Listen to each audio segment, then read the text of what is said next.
Your attention, please. For those of you joining us with small children and families today, we would like to point out that we have a family tent outside the main building that is carpeted and has a live feed of today's ceremony if you need to use that space.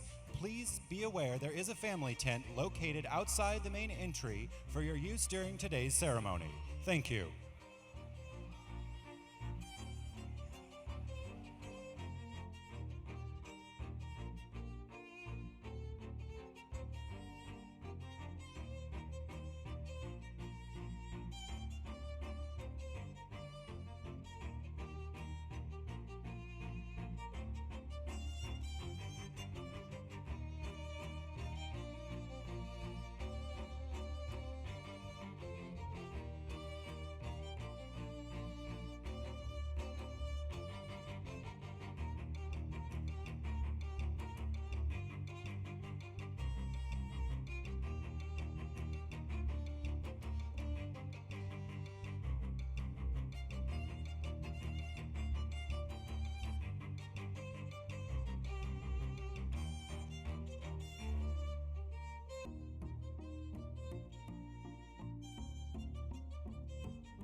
Ladies and gentlemen, you've seen signs around the tent site today encouraging you to post commencement photos and comments to WesternU's social media platforms, including Facebook, Twitter, and Instagram.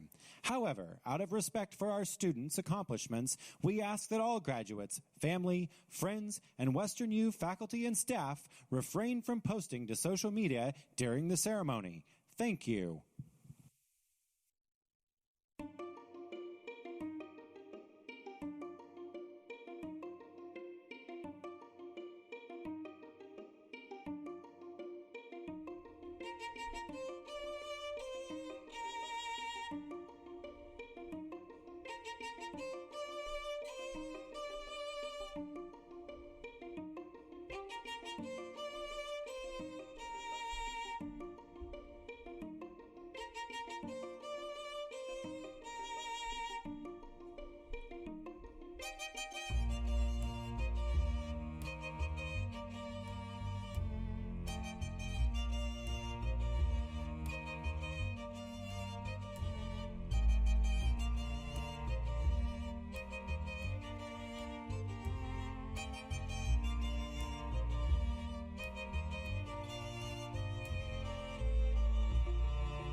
Good morning, ladies and gentlemen.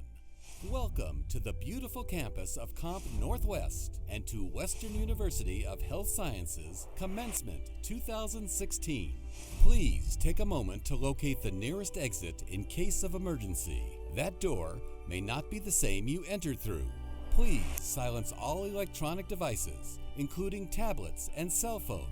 For the safety of everyone involved in today's event, please do not approach the stage during the diploma and hooding ceremony. Following the recessional later this morning, you may meet your graduate in the commencement tent area. All guests and graduates are invited to an open house at Comp Northwest following today's ceremony.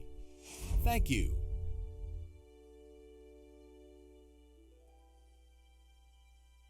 Over the past 39 years, WesternU has grown to prominence regionally and is poised to take its place on the national stage. While our university continues to grow, it adheres to an abiding mission to produce, in a humanistic tradition, healthcare professionals and biomedical knowledge that will enhance and extend the quality of lives in our communities.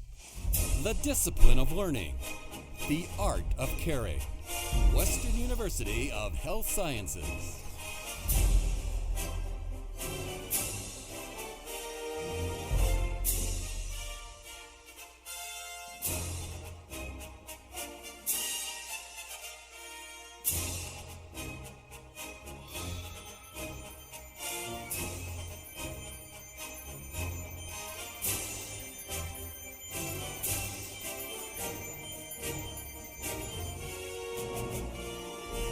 This morning, we honor the second class of the College of Osteopathic Medicine of the Pacific Northwest. Today's graduates are receiving a Doctor of Osteopathic Medicine, or DO degree. These talented men and women have completed their studies on the campus of Comp Northwest, the first medical school to open in Oregon in 100 years, and the state's first ever School of Osteopathic Medicine.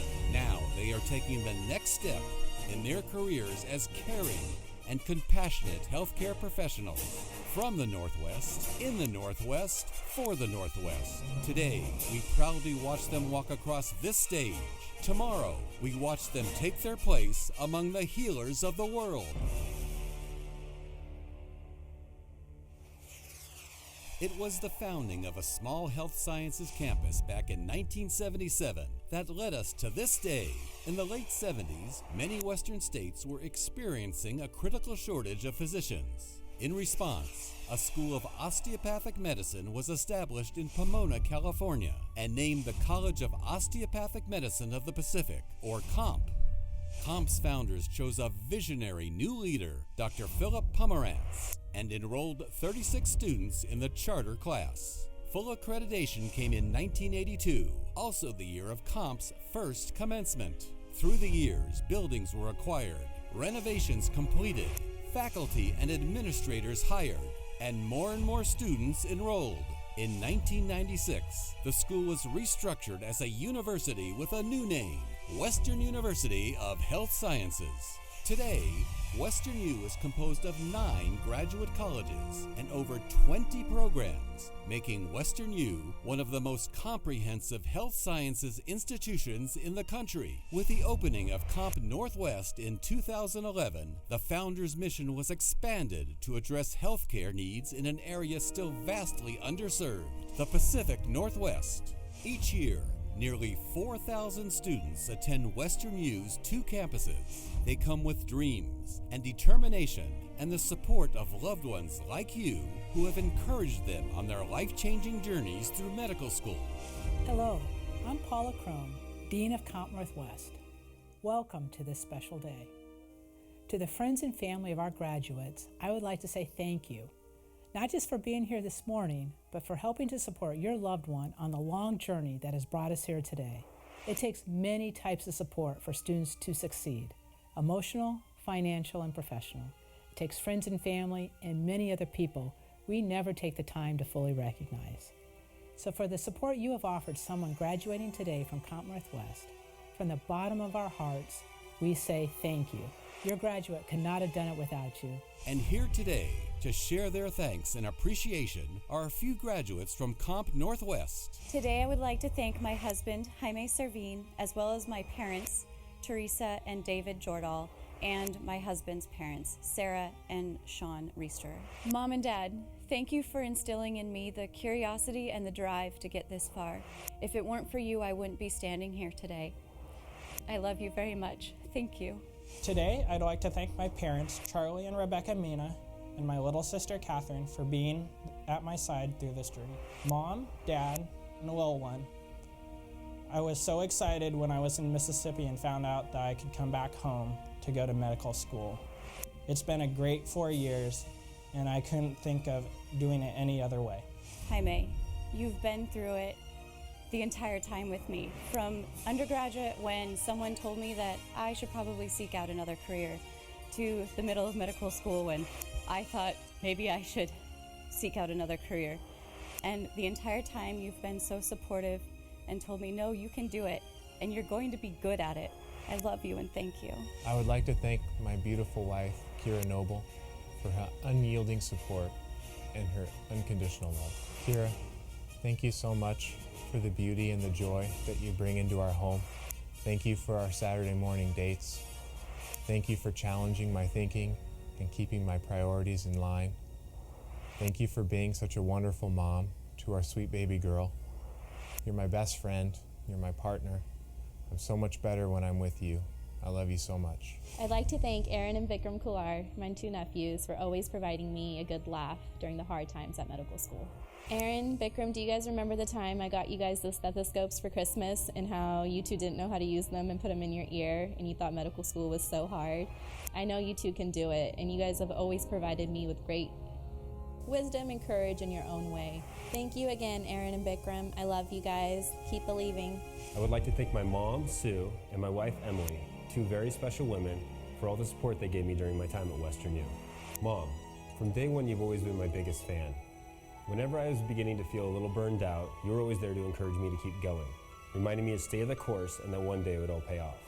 Emily, you've always unselfishly ensured that I had been given enough time to focus on my studies so that I could succeed.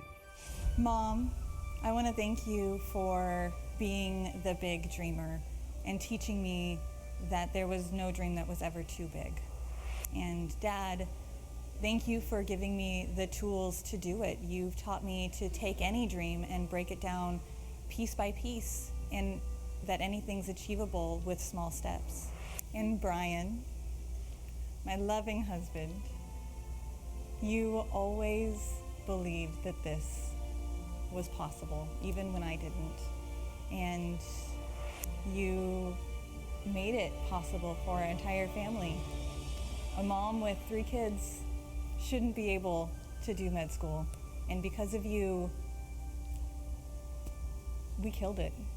Mom, Dad, you guys have always been there for me, always given me support, love, and pretty much you guys opened up the path so for me to succeed, and have always kept me right on it.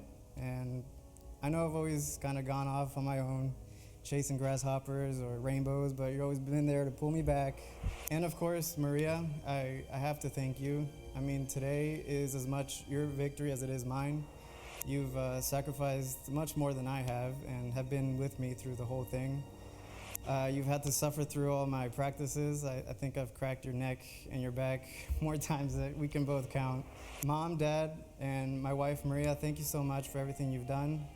Your love and support, love you guys, thank you. I'd like to thank my parents, Jeff and Melissa Swabbard, and also my fiance, Taylor Anderson, for supporting me throughout this process. I would like to thank Lee Kenyon, Paige Kiesler, and Elliot Dobkin for being my partners in crime during med school and my best friends. Lee, Paige, and Elliot, you made med school fun for me. We always had our tough times, but we got through it on our runs to Dairy Queen and studying hard. It will be exciting to see where we all end up. I love you all and will be lifelong friends. Mom, Dad, thank you for all those times when I called you in tears, upset, worried I couldn't continue, for giving me those amazing words of encouragement, love, and support to put me back on the path to continue this journey. Taylor, thank you for being there through all my crazy moments, my hair pulling out, my tears in the shower, and for cookies during my long study sessions. I couldn't have done this without you. I'd like to thank my mom and dad, Dr. and Mrs. Kavor, for your amazing support throughout medical school. Couldn't have done it without you. Thank you for always being there for me. Today I'd like to thank my mom and dad, Patrick and Rhonda Brown, for helping me through my journey in medical school. Dad, even though you're not with us, I can still feel your presence. I wanted to thank you for teaching me those aspects of caring for a human being that go beyond anything you can read in a book. The ideas that people need to be cared for as a whole person, and that in the end it's all worth it. I miss you. Mom and Dad, thank you for being my parents. None of this would have been possible without you. Mom, we did it.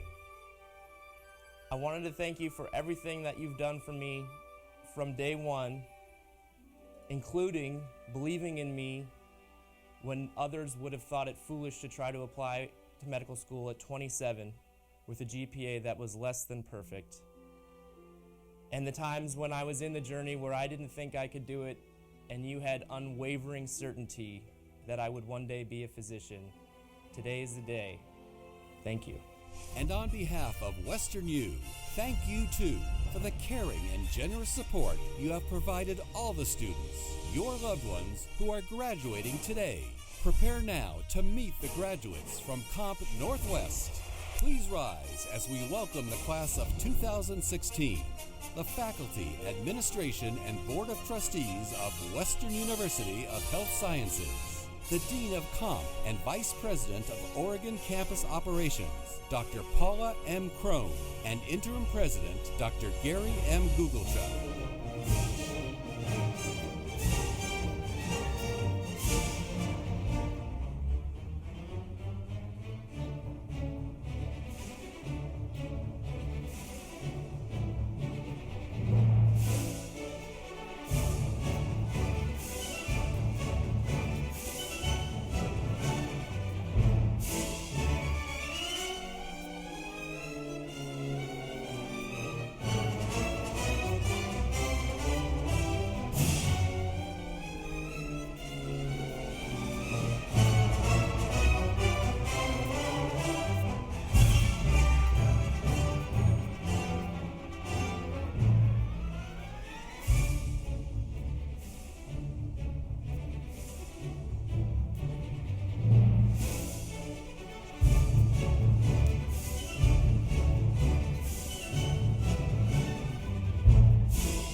the faculty, staff, administration, Board of Trustees, and Advancement Board of Western University and Health Sciences. At this time, please remain standing for the presentation of our colors and the national anthem.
Ladies and gentlemen, please welcome Pastor Gary Chambers of the Community Bible Church, who will offer a community blessing.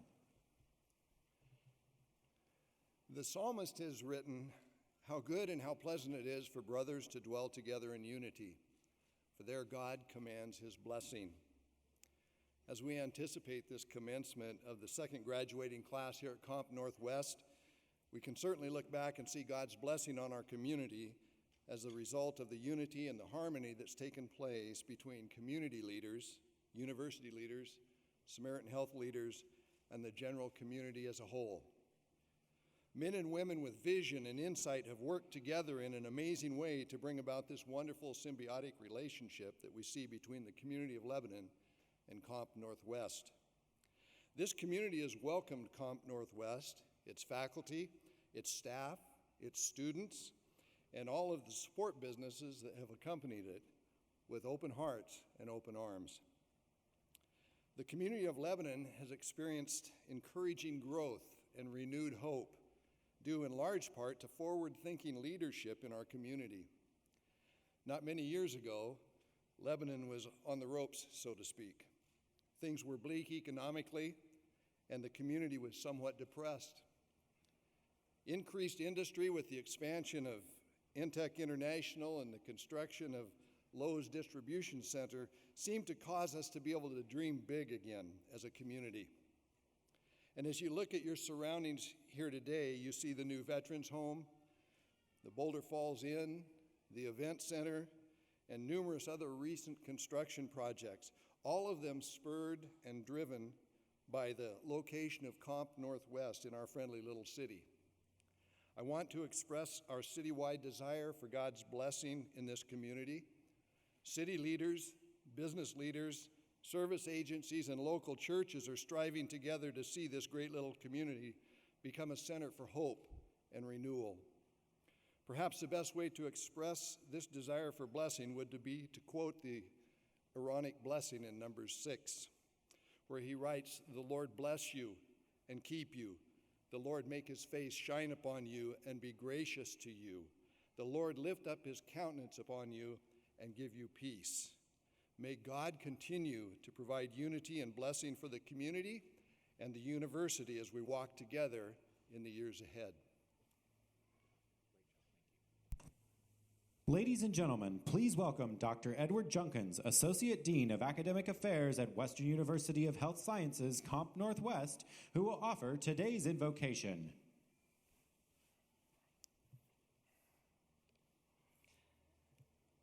As we assemble on this final day in honor of the class of students of 2016, on behalf of the university and the college community, I'd like to entreat a prayer of thanks and celebration for all of our students and their families as they leave our campus family and they leave the shelter of our community, bound thus towards the east and the west, to the south and the north.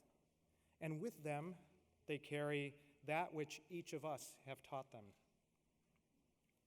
And so, as they depart, we pray that these students are given the guidance to heal that which is within their newfound abilities to heal, and the peace to comfort that which is not, the confidence in what they've been taught over the many years of diligence and toil, and the wisdom to accept their limitations, the thirst for new knowledge to expand our understanding of the healing touch as they seek health in each of their patients, and the sense to embrace that which is already known, and the respect for those who went before them, clearing the path of fear and discrimination while embracing difference, and the responsibility for those who will follow in their footsteps. In this we pray. Please.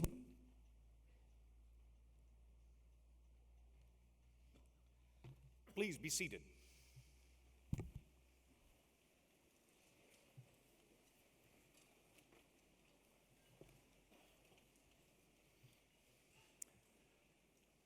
Members of the class of 2016, faculty, honored guests, trustees, administration, advancement board, family, and friends, I'm delighted to welcome you here today to celebrate the university's commencement. This is our 35th commencement. The first one was held in 1982 for 31 graduates of the College of Osteopathic Medicine of the Pacific.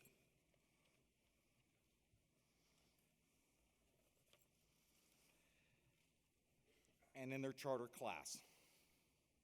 A graduation, as we all know, is always a special day in the lives of all the participants, the graduates, their families, the faculty. It is special because each of these groups share this one unique moment in time. I'm sure the faculty will leave a part of themselves with each graduate. These faculty are professionals who believe character in a student is just as important as high grades. Our faculty want their students not just to be learned, but to be wise and decent and humane and generous and forgiving and light of heart. And the perfect gift this faculty gives to their students is the gift of their example. I'd like the faculty to rise and be recognized.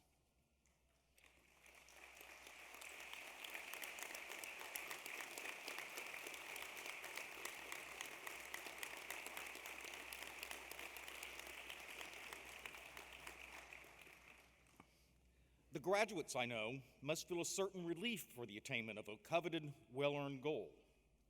And I know the families are proud of what their loved ones have achieved. And I'm sure there are many stories about sacrifices, aspirations, the overcoming of great odds, and realizing the impossible dream. Each of you must well up with pride as you share in this moment of joy, and we congratulate you.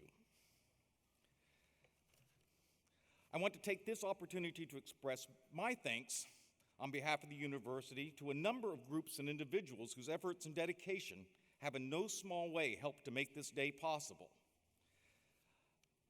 First, the Lynn County Commissioners, John Lindsay, Roger Nyquist, and Will Tucker. The Mayor of Lebanon, Paul Aziz, and our former mayor, Ken and Thelma, and First Lady, Kim and Thelma Toom, and Council Member Bob Elliott. Here also representing the part is the American Osteopathic Association with Dr. Elisa Kraft. And I want to thank outgoing Chief Gordon Sletmo and incoming Chief Jason Bolin of the Lebanon Fire Department. And from the Lebanon Police Department, Chief Frank Stevenson.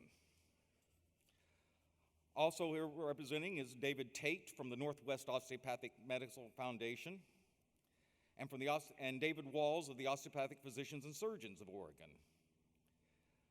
I also wish to thank our partners in the development of this campus, Samaritan Health Services, represented today by Dr. Larry Mullins and Marty Cahill. Finally, I'd like to also thank Shelley Garrett and the Lebanon Area Chamber of Commerce and the Chamber ambassadors for their efforts. And of course, the Strawberrians.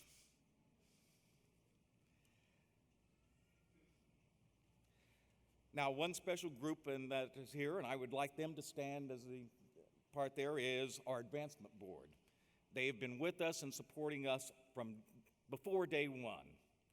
So thank you, Advancement Board, Bill Bryan, Mike Cowgill, Jim Deagle, Jeff Hetherington, Catherine Mader, Heather McDaniel, Larry Mullins, Bill Rao, John Steiger, Dr. Eric Zito, and Vince Whiting. Thank you very much.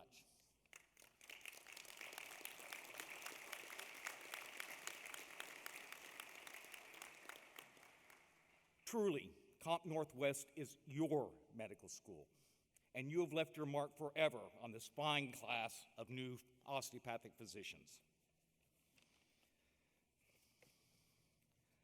Now I want to take a moment to review the graduation exercises. This year, 5 ceremonies were held in Pasadena, California. The colleges of Podiatric Medicine, Allied Health Professions, Pharmacy, and Dental Medicine graduation ceremonies were held on May 18. The College of Optometry, the Graduate College of Nursing, and the Veterinary Medicine colleges occurred on May 19. And ceremonies for the Graduate College of Biomedical Sciences and the College of Osteopathic Medicine of the Pacific in Pomona were held on May 20. One of the more moving aspects of our program will be the hooding ceremony. At our first commencement in 1982, we began a tradition of family hooding, which follows the receipt of the diploma. As you will see, many of the graduates will be hooded by members of their families. A commencement tradition that you will also see is the presentation of the university lapel pin to each graduate. They will be presented by our alumni representative, Matthew Hadid, DO, class of 2015. Based on the university seal and bearing the degree that the graduate has earned, the pen is offered as a gift to the newest members of our alumni family. Also, I want to recognize the fine work of the commencement planning team under the leadership of Patty Daskalos, commencement consultant in our first-rate information technology department. The invaluable support of the facilities and physical plant department. I should also acknowledge Kelsey Anglin and One Source Strategy. And let me point out that our commencement exercises are the creation of Dr. Jim May, professor of anatomy, who developed it over 3 decades ago. Ladies and gentlemen, it is my honor to introduce Dr. Richard Bond, the first graduate of our charter class of 1982. He is now the chairman of the Board of Trustees, and he will give a welcome from the board. And as Richard comes forward, I would like our trustees who are present to stand and be recognized.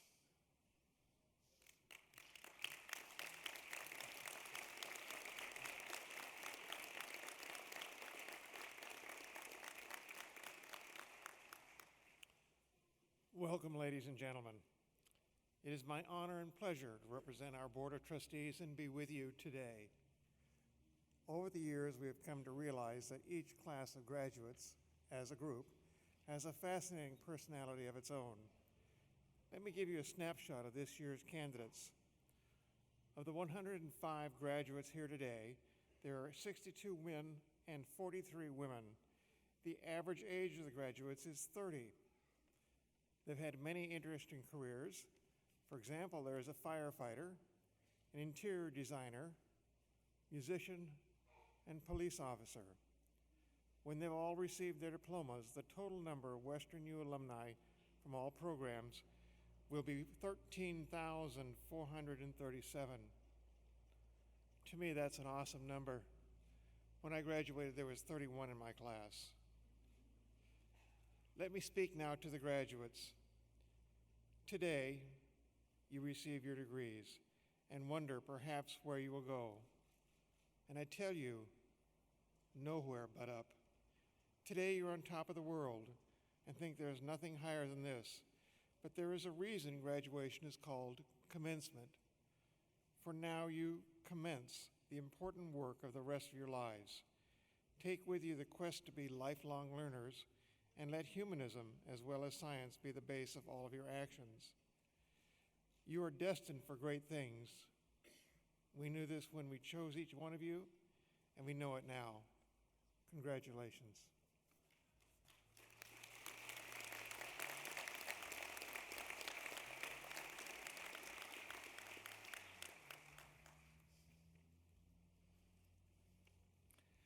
Thank you, Dr. Bond, for your remarks. Now I wish to call to the podium Dean Paula Crone, who will present our commencement speaker and assist me in awarding her honorary degree. Dean Crone. Thank you, Mr. President. Mr. President, I have for your consideration Lori Sobelson, our candidate for an honorary degree. Ms. Sobelson, will you please join me at the podium? Ms. Sobelson graduated magna cum laude with a degree in business management and operational leadership from George Fox University. She has had a distinguished and dedicated career focused on healthy living and nutrition. She was the first female manager of Bob's Red Mill Natural Foods and now manages the philanthropic efforts for the company founders, Bob and Charlie Moore. She serves as the Director of Corporate Outreach for Bob's Red Mill in support of community partners with a focus on nutritional education. She serves on the board for Oregon Health and Science University's Bob and Charlie Moore Institute for Nutrition and Wellness, serves on the Community Advisory Council for Oregon State University, established and oversees the Bob's Red Mill Cooking and Baking School, has served on many committees and in many leadership roles, focusing her passion for leadership and her expertise for nutrition to improve the health of her communities that surround her. She is a sought-out expert and speaker for print, radio, and broadcast presentations and is instructed throughout the United States, including as an invited lecturer twice at the Culinary Institute of America in New York. She was an early adopter of the healthy living and wellness principles that we are embracing at Comp Northwest and serves as an example of the impact one individual can have by changing the health of a community. Mr. President, it is my pleasure to present Lori Sobelson as a candidate for the degree of Doctor of Humane Letters, honoris causa.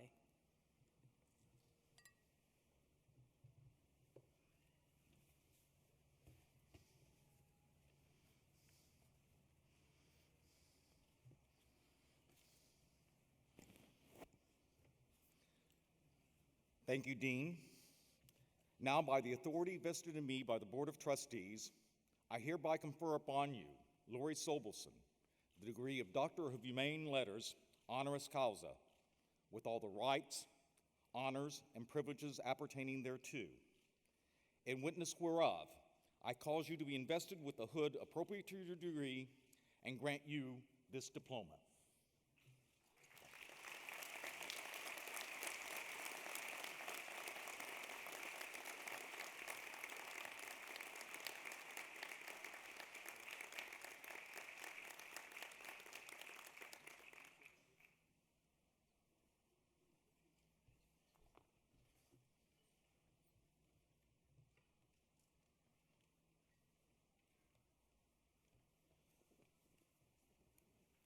Good morning and congratulations.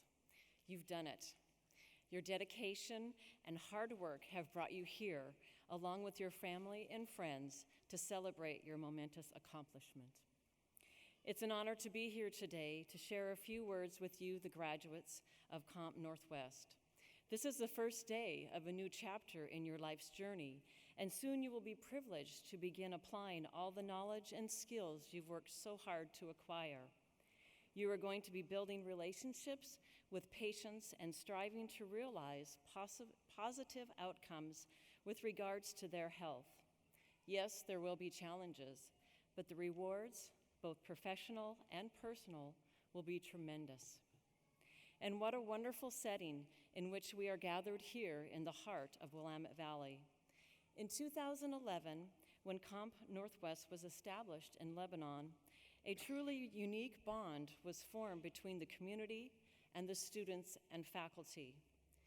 But this town, long before it became the home of Western University, has been home to countless farming families over the years. So I want to take you back to an earlier time when Lebanon was a more agrarian community. There was another educational institution at work here which far exceeded the founding of Western University.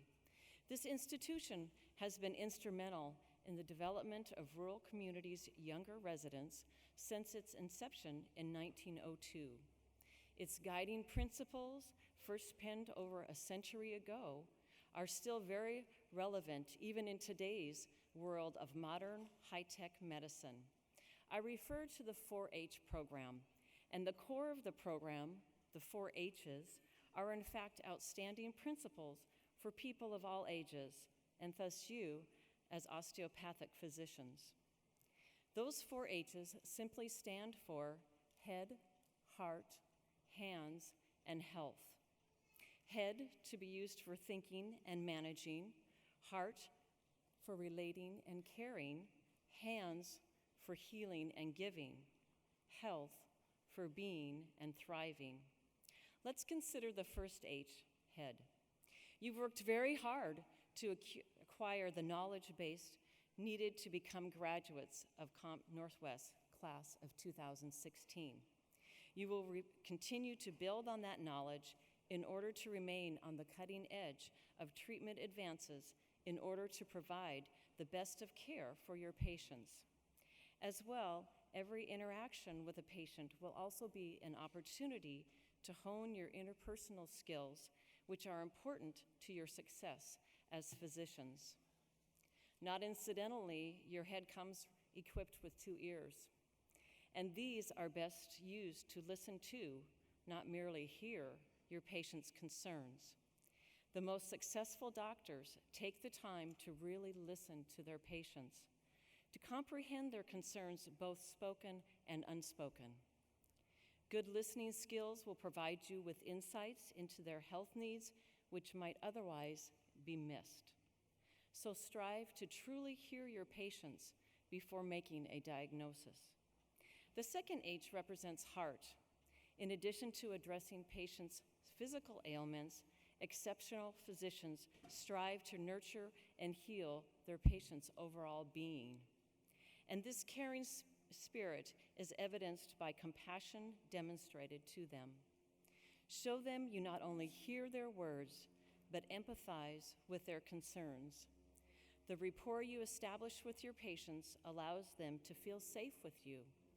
Once that level of trust has been established, they are comfortable in voicing all of their concerns and symptoms, allowing you to make a more accurate diagnosis and determine the best treatment. Many years ago, upon first moving to Oregon, I was fortunate to be referred to an incredible doctor in the area, Homer Winslow. What made Dr. Winslow so unique was the level of compassion and warmth he exhibited to his patients. In fact, I always left his office feeling that healing had already begun, even before I had actually undertaken any of the treatments he may have prescribed. He took the time to listen to me and showed genuine interest. Demonstrating this sort of compassion will be meaningful to your patients and rewarding for you personally. And most importantly, the additional insights you glean will provide better outcomes for your patients. So use your heart and your empathy when treating patients. The third H is for hands, and these you will use to provide relief and healing in many forms, not only through your skills in examining patients, but also simply with the reassurance of a gentle touch, which conveys so much. All of you know Dr. Ed Gearing and his special gift in the field of osteopathic manipulation techniques. But what you don't know is that before Dr. Gearing came to teach at Comp Northwest, he was my personal doctor. On my first visit as his patient, I was in pretty rough shape. I was experiencing pain from my head to my toes. And after just a few treatments, my neck was relieved and I began enjoying a normal range of movement. My back pain was gone and the migraines I'd been suffering through occurred less frequently. I left his office healed not only physically, but also comforted with an understanding that he truly cared about me as a person, not simply as a patient. Your hands provide healing and communicate compassion to your patients. The final H stands for health, and that, of course, is the focus of your service as physicians. As such, I want to delve a little bit deeper into this, the fourth H. As doctors, you truly have an opportunity to change not only this generation, but in fact generations to come by educating and encouraging your patients with regard to the importance of good nutrition. During your time at Comp Northwest, you have been taught about the vital role nutrition plays in overall health. Through the field of epigenetics and years of research conducted by Drs. David Barker, Kent Thornburg, and others, we now have compelling evidence that nutrition is the key factor to the lifelong health of an individual. Their research has established that in utero and early childhood nutrition are predictors of the incidence of chronic disease in later life. Dr. Kent Thornburg, OHSU Director for the Center of Developmental Health at the Knight Cardiovascular Institute and Director of the Bob and Charlie Moore Institute for Nutrition and Wellness states, virtually all chronic disease arise from how you were made before you were born. As we pause and reflect on this statement, I would like you to consider its implications for your patients. Understanding and conveying this information is vital to the health outcomes of your patients' lives, particularly their offspring, and as research shows, several generations beyond them. Let it inform your practice as physicians and share it with those of your patients contemplating starting families of their own. The ideal in medical care is disease prevention rather than disease treatment. The following metaphor illustrates this concept. Imagine a group of people standing alongside a river when there is heard a cry for help from someone struggling in the current and in danger of drowning. A public health specialist jumps in the water and pulls the person to shore, and a physician begins mouth-to-mouth resuscitation. After the individual has recovered, a specialist provides tips on swimming techniques, while yet another demonstrates the proper use of flotation devices. But suddenly there is heard another cry for help, and so the rescue team swings back into action. Amazingly, the scenario is repeated again and again as more and more people find themselves in dire straits. Soon, a corps of medical specialists from various fields are gathered, as well as support staff, statisticians, and swimming coaches. But the rescuers become overwhelmed. Finally, the futility of this approach occurs to one of the caregivers, who makes this observation. We are so busy pulling people out of the river that we don't have time to go upstream and find out why so many people are falling into the water in the first place. We need to focus on efforts on upstream prevention rather than downstream rescue. In this illustration, the downstream work that public health, medical, and social service agencies do to save people is critically important. But we now know that unless we reduce the number of people falling into the river, the system becomes overwhelmed. The workload will only increase and it will always cost more because we cannot pull people out of the river faster than they are falling in. We cannot abandon the urgent downstream efforts, but we must most certainly focus on the need of the upstream solution. Unless we go upstream, we are fighting a losing battle.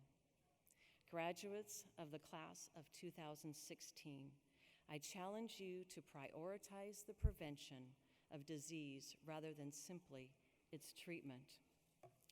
And while you are going about this important task, remember those 4 H's, very apt guides as you work with your patients, not only to restore their health, but to especially with the goal of disease prevention.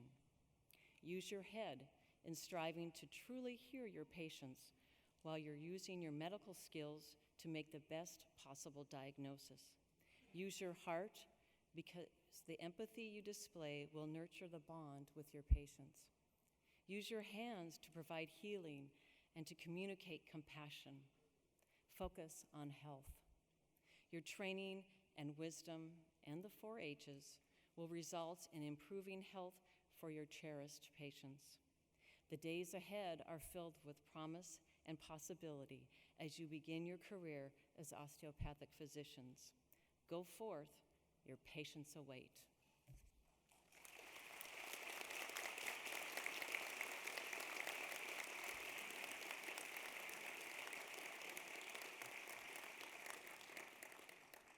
Thank you, Dr. Sobelson, for your warm remarks and your interesting perspective to the changes in medicine that will be played out in the part there. We appreciate your insights.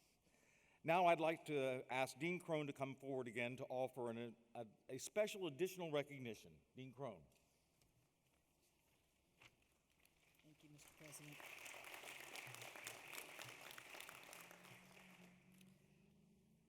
Mr. President, I have a very special recognition to present today to a cherished and honored member of our WesternU, Comp, and Comp Northwest family. This special recognition is given in honor of 64 years of service to the osteopathic profession. We are recognizing Dr. Ethan R. Allen, DO, with the Osteopathic Distinguished Service Award.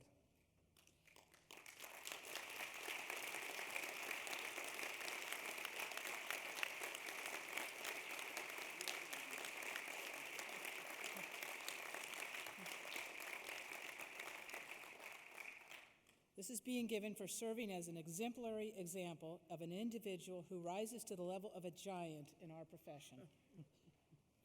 This award is given for his lifetime of service, dedication, and leadership. In the future, Dr. Allen, this award will be known as the Ethan R. Allen, DO, Osteopathic Distinguished Service Award. Dr. Allen graduated from the University of Wyoming in 1944 with a BS in engineering and from the College of Osteopathic Physicians and Surgeons in Los Angeles in 1951. In 1976, he became the founding chairman of the Board of Trustees for Comp and has served on our Board of Trustees since. He has been a Comp preceptor since its founding class and continues to teach and give lectures to this day. He is an active member of the American Osteopathic Association, the Osteopathic Physicians and Surgeons of California, the American College of Osteopathic Family Physicians, and is affiliated with 4 hospitals, holding leadership positions in all.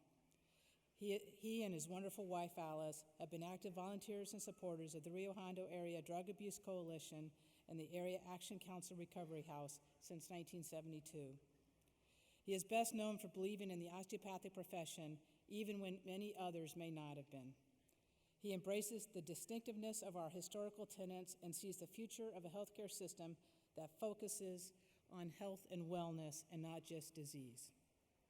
It is my distinct honor and pleasure to award this today and as a symbol to present to you a symbol of our profession.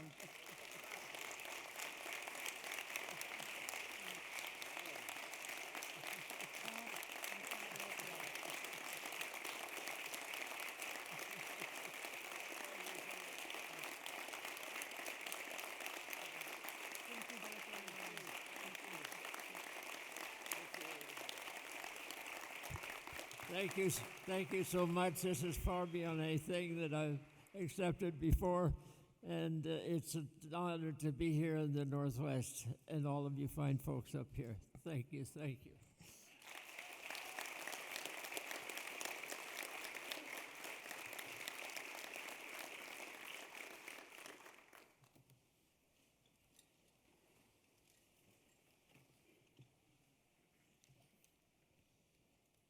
Well, this is a fine class, but Dean, do you think it's time to hand out some diplomas? If we have to. Well, do I hear a vote? Do we hand out diplomas? All right, Dean.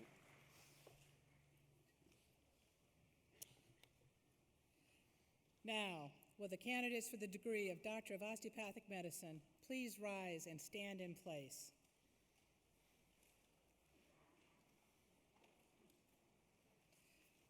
Mr. President, the assembled candidates have met the requirements for graduation and have been recommended by our faculty for the degree of Doctor of Osteopathic Medicine.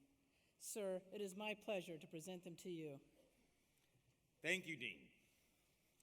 Graduates, by the authority vested in me by the Board of Trustees, I hereby confer upon you, as you individually present yourselves, the degree of Doctor of Osteopathic Medicine, with all the rights, honors, and privileges appertaining thereto.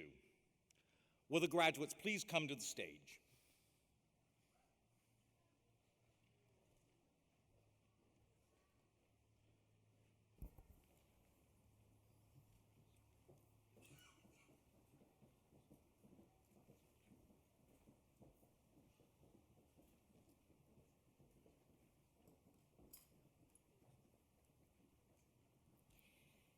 Brian Scott Gould.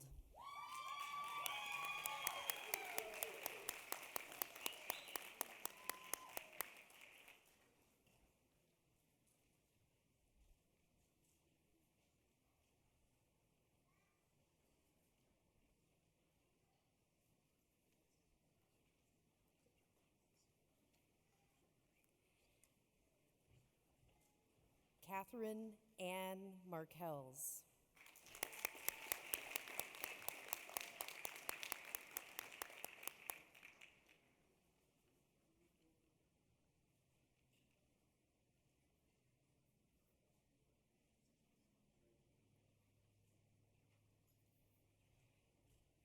Nicolette O'Donnell Rosendahl.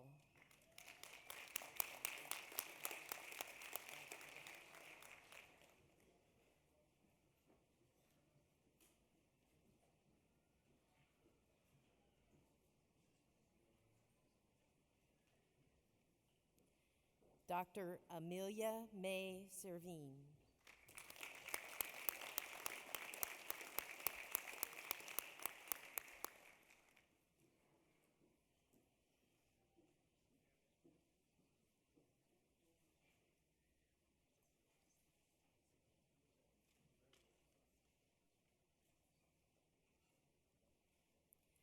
Dr. Joel Michael Wathel.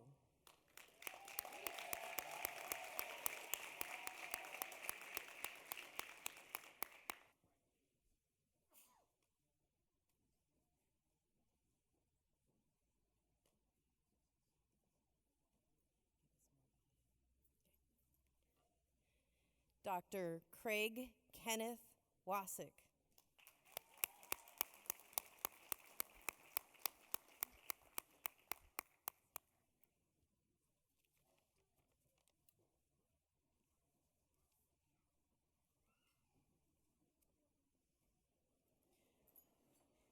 Dr. Nathaniel Thomas Albrecht.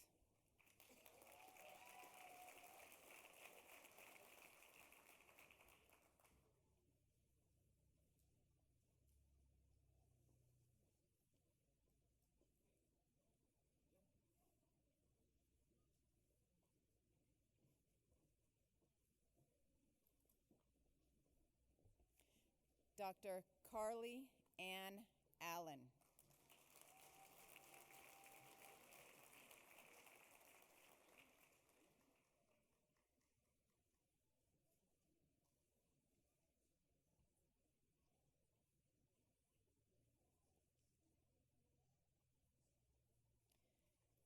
Dr. Tyler Marcus Andrea.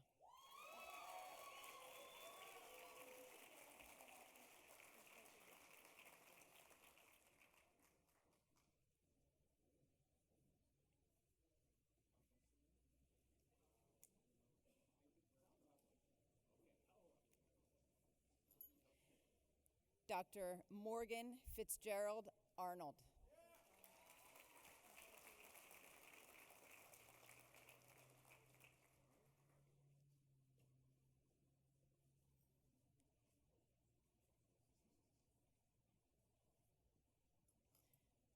Dr. Joseph Ayesh.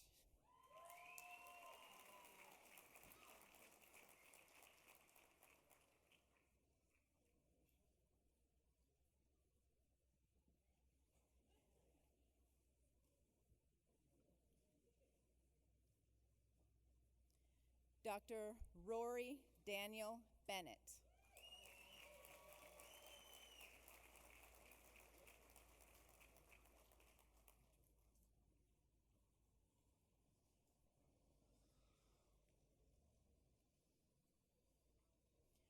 Dr. Arthur Berg.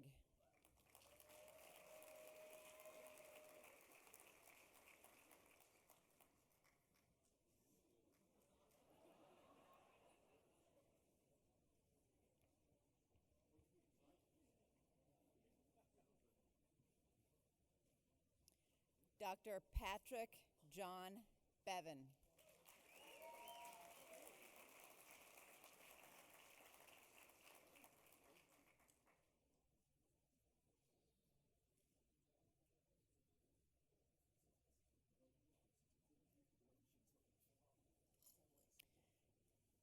Dr. Hajar Teresa Bunama.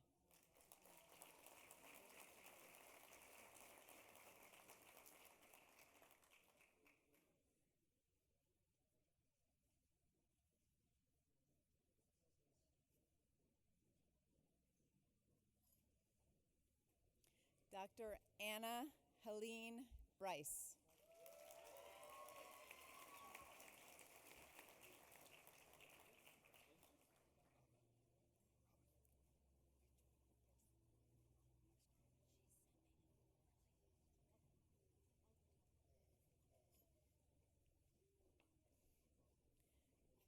Dr. Nicholas Patrick Brown.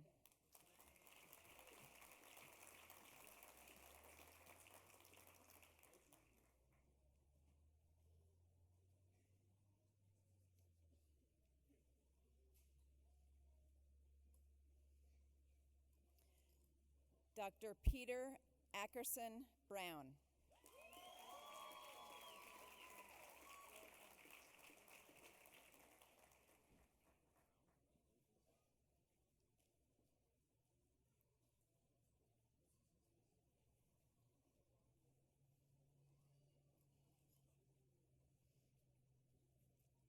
Dr. Stacy Marie Bruckner.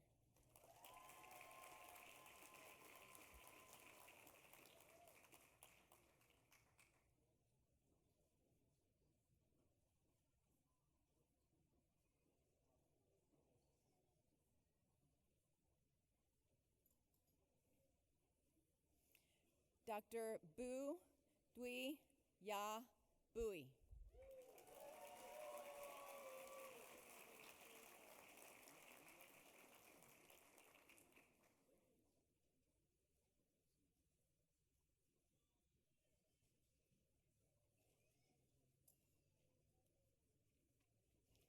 Dr. Adam Nielsen Birch.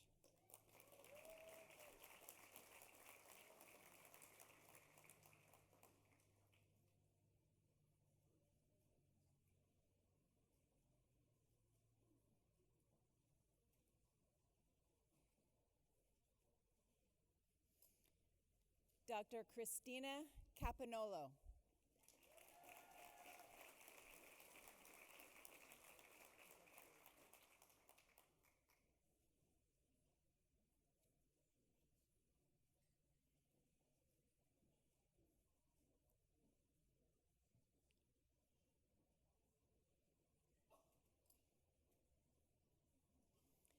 Dr. Stefan Philip Christensen.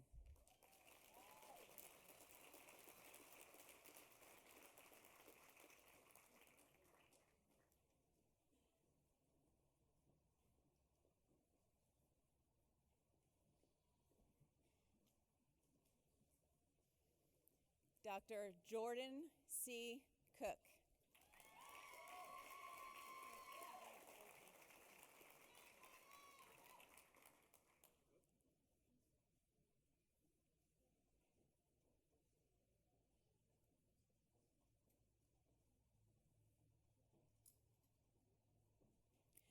Dr. Erica Jean Copperman.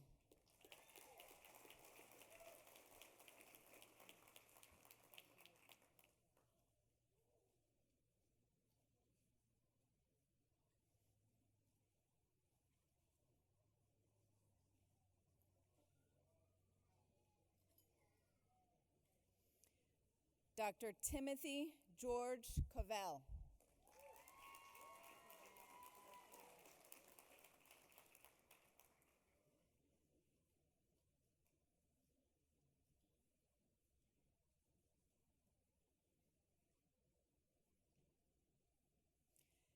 Dr. Carly Ann Mayumi Kreider.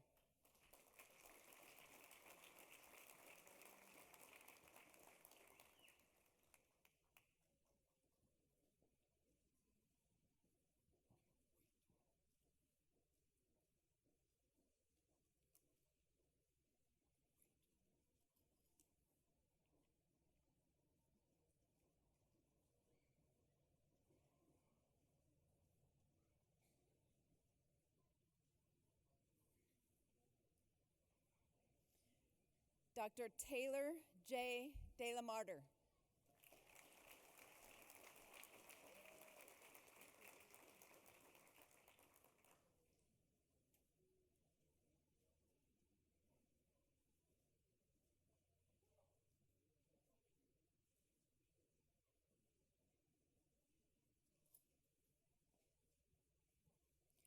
Dr. Elliot Asher Dobkin.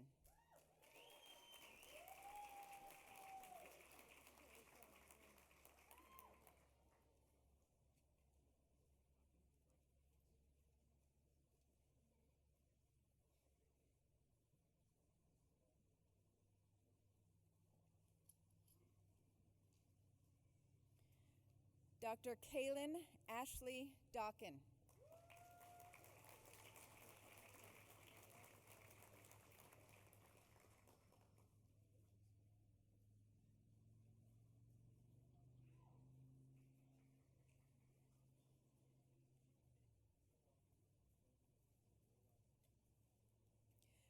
Dr. Michelle Andrea Sanderson Drobny.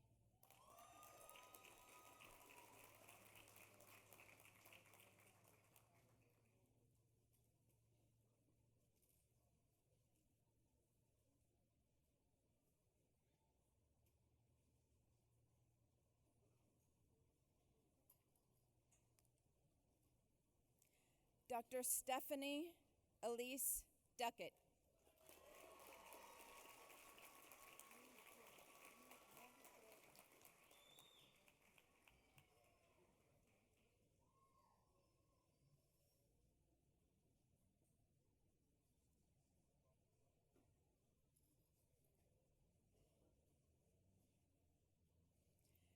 Dr. Tyler Douglas Early.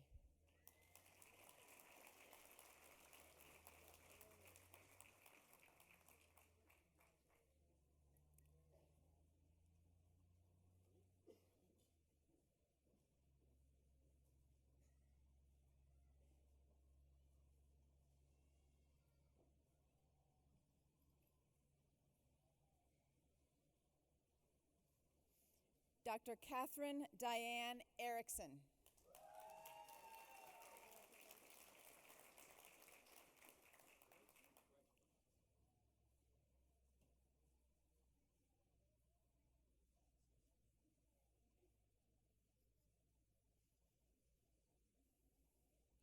Dr. Sarah Evans.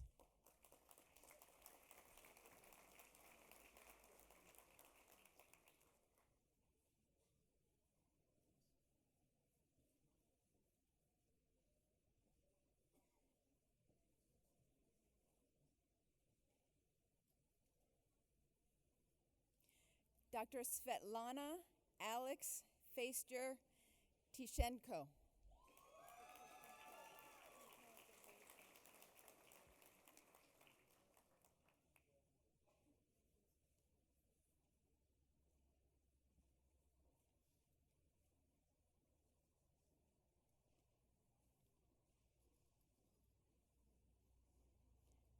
Dr. David Eduardo Figueroa.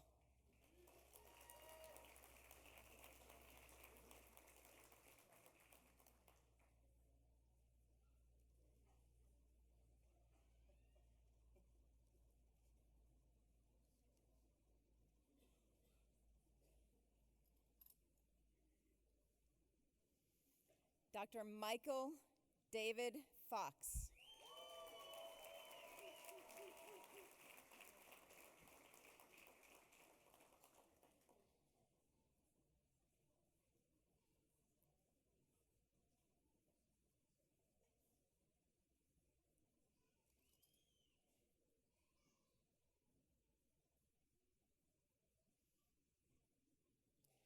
Dr. Peter David Fox.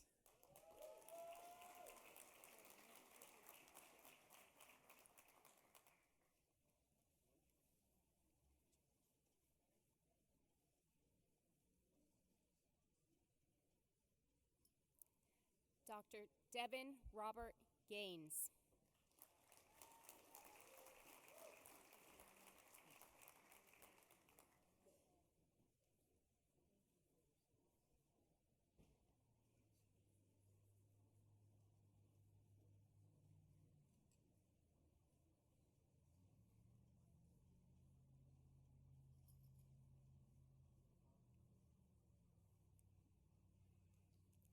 Dr. Sarah Rachel Gary.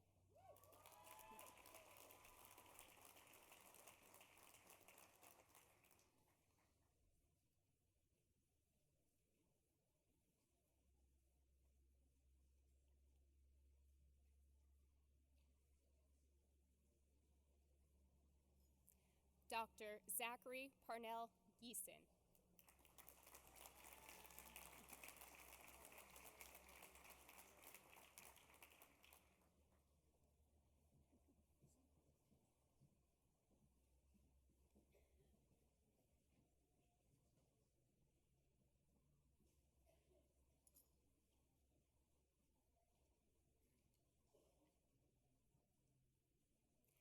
Dr. Nels Grauman Neander.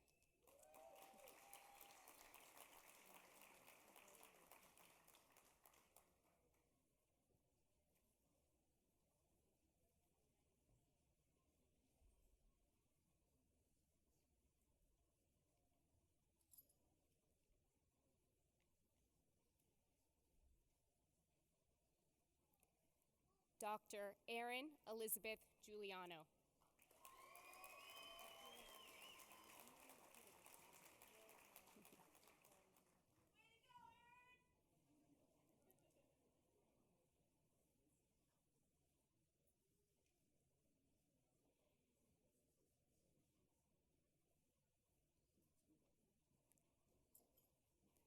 Dr. Andrew Joseph Hadid.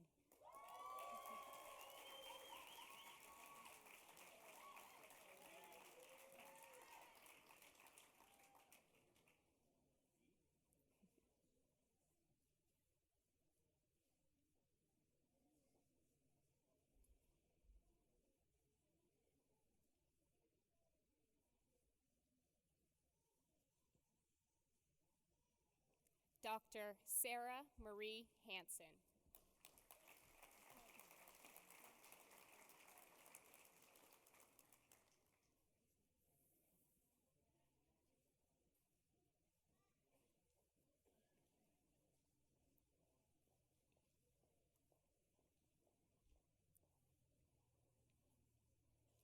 Dr. Emily Elizabeth Harper.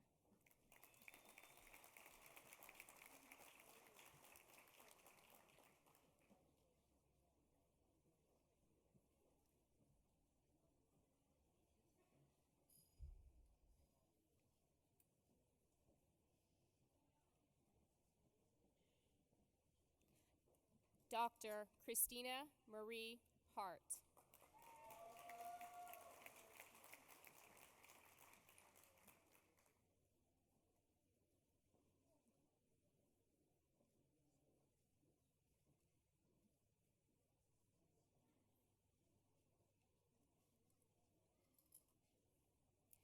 Dr. Andreas Hennig.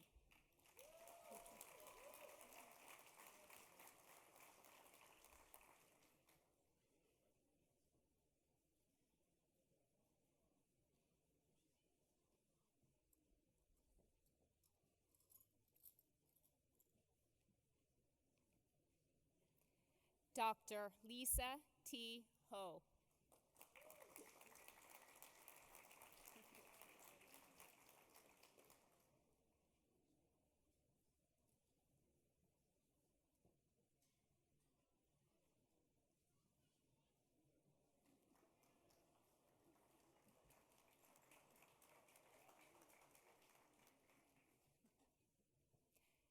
Dr. Sarah Hughes.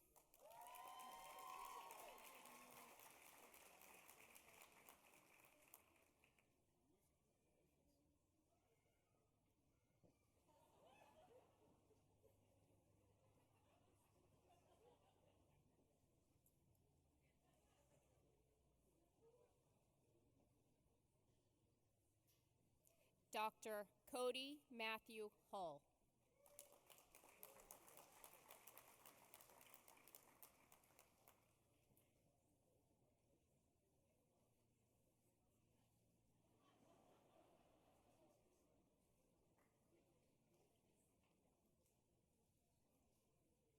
Dr. Tess Elizabeth McFife East Shalom.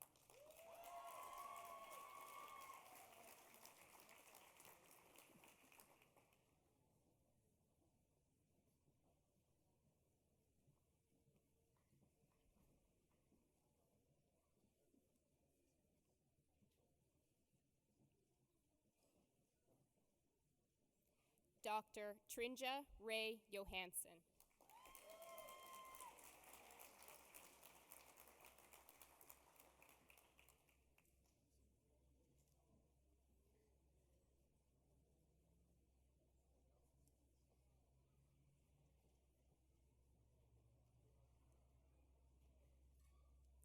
Dr. Stephen Lloyd Jorgensen.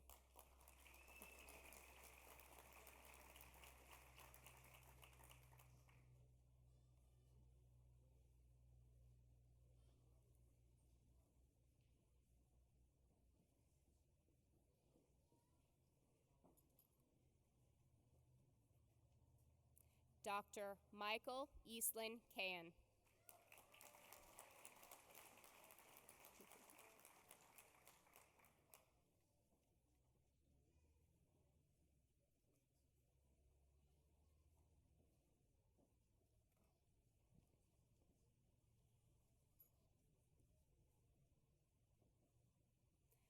Dr. Zachariah John Kamlaw.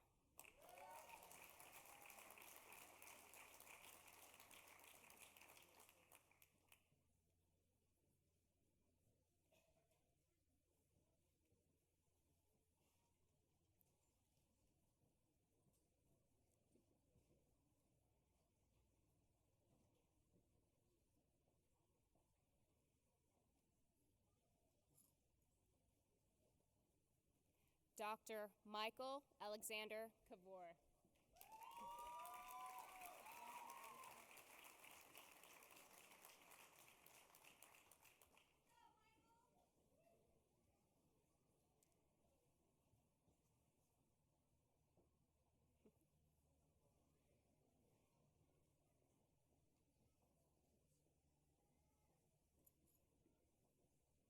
Dr. Paige Kiesler.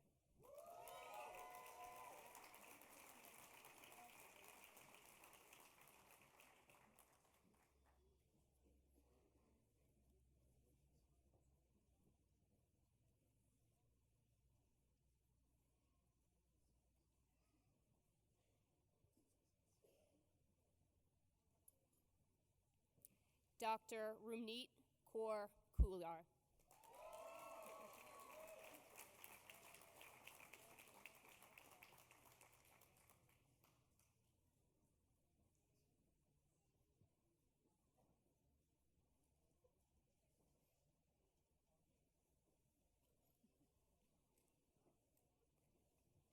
Dr. Deanna Lynn LaBianca.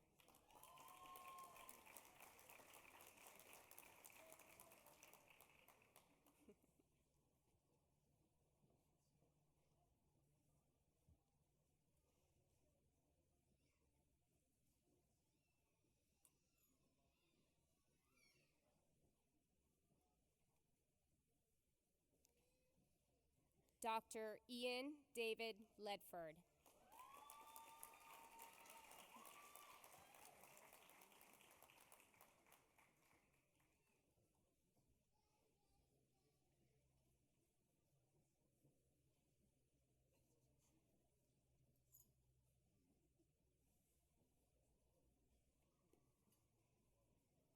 Dr. Christina Jean Learman.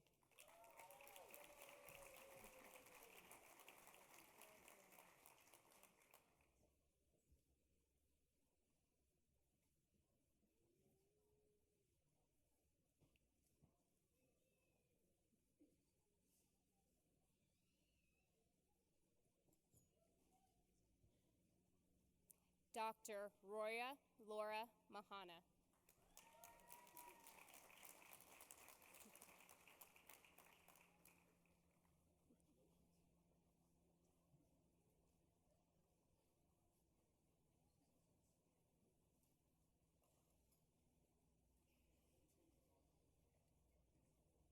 Dr. Gwen Ellen Claire Mahoney.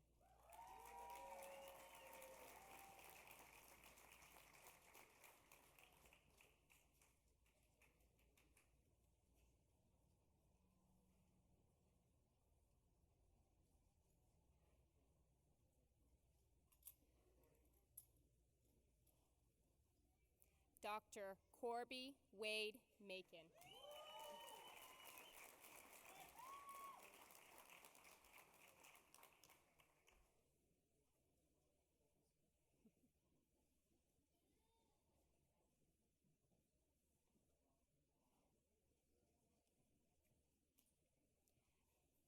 Dr. Seo Carrie Jean McConville.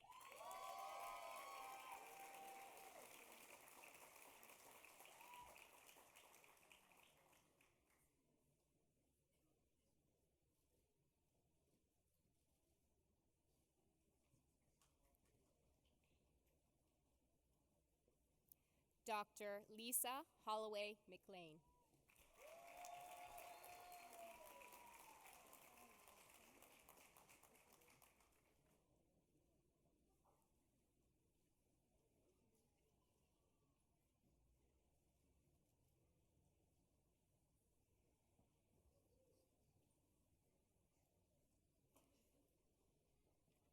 Dr. Adam Conley Mina.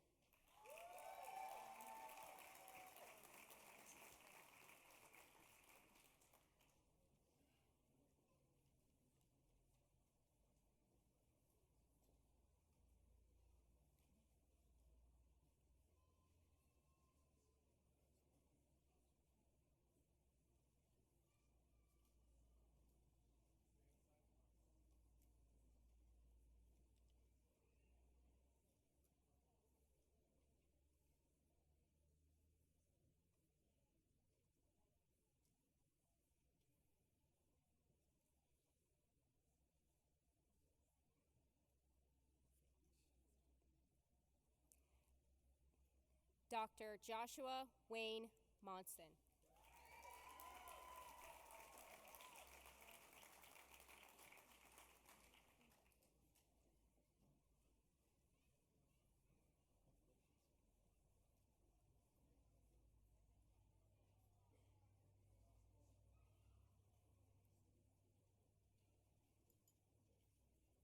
Dr. Daniel Barton Mosier.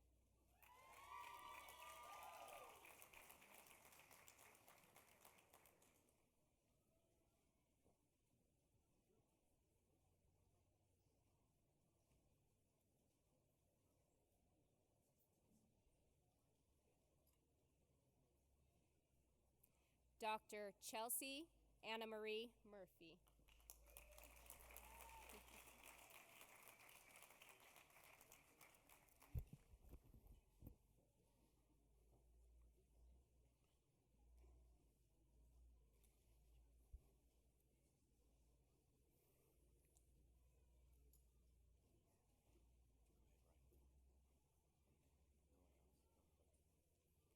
Dr. Z. Man Ing.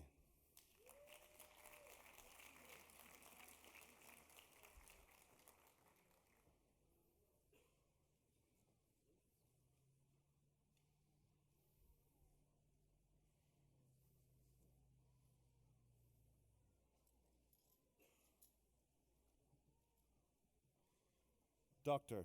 Long Tran Nguyen.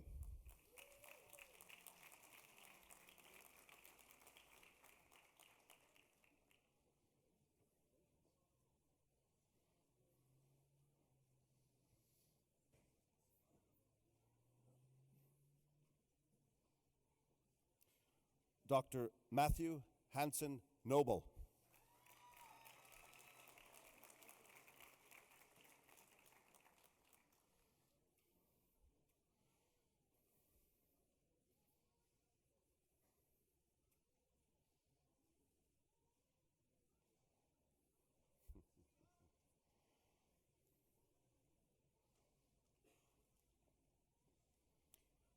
Dr. Jacqueline Marie Polkart.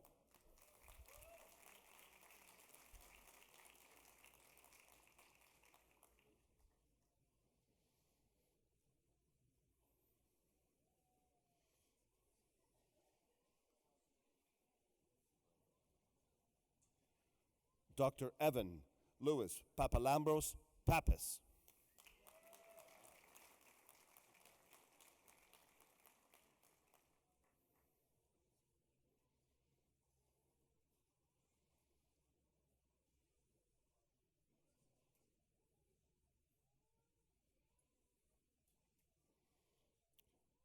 Dr. Brian Pfeiffer in absentia.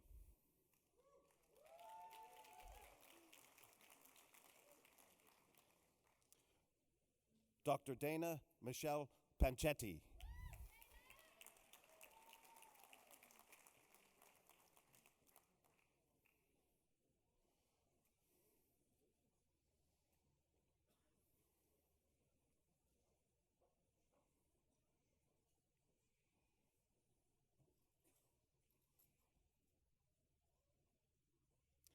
Dr. Diana Ogeta Ponsford.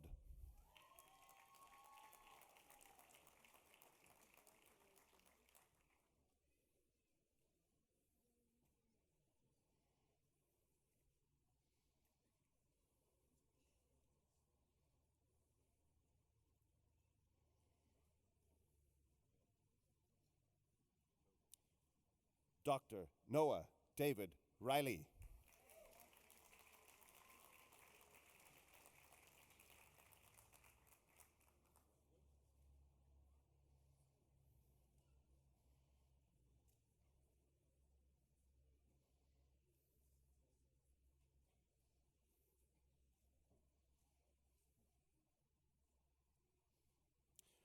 Dr. Rebecca Renee Roach.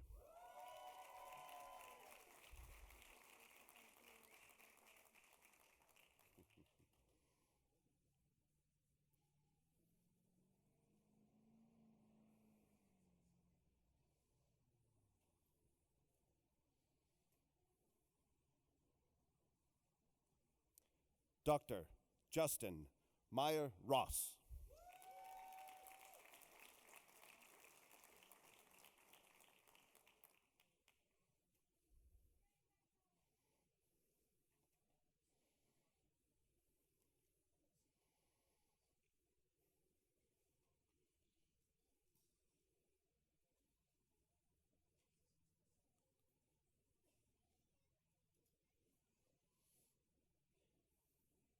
Dr. Emma Elizabeth Sachs.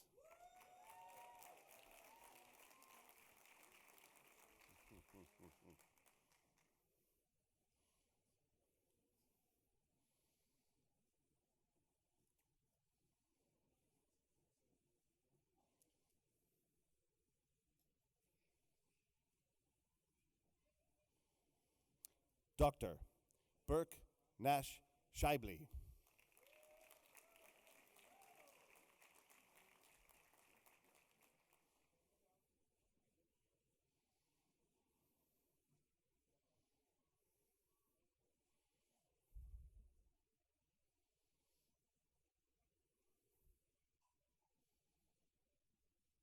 Dr. Stephen Scott.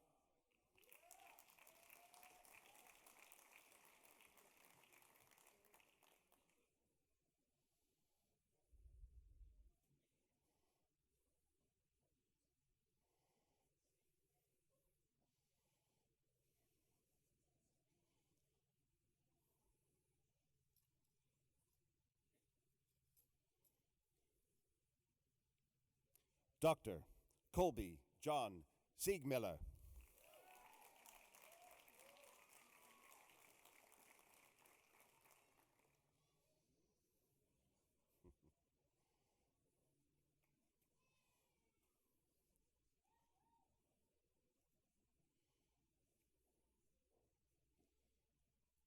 Dr. Jason Charles Sharp.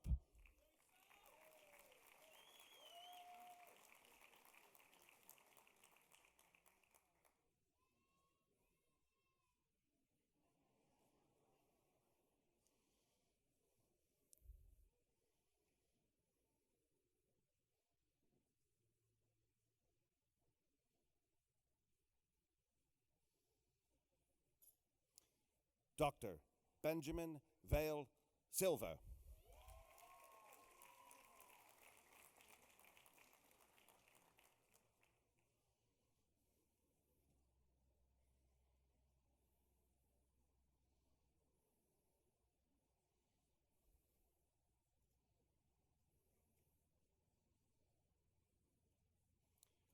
Dr.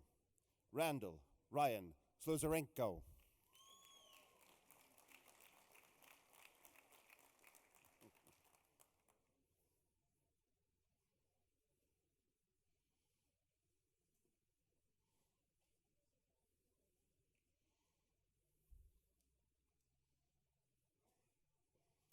Dr. Evan Charles Sprower.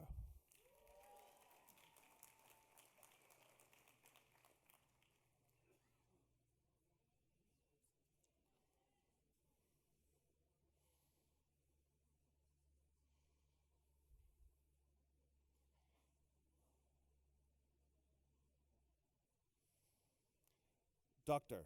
Thomas Flynn Stocklin Enright.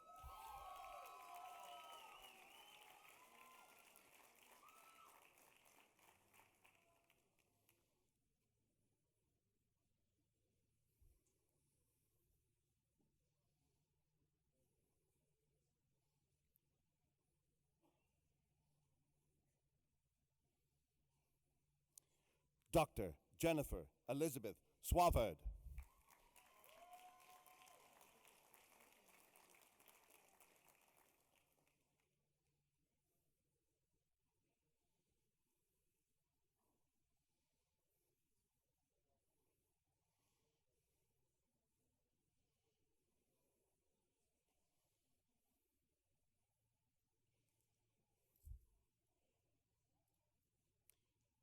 Dr. Jacob Terry Seifer.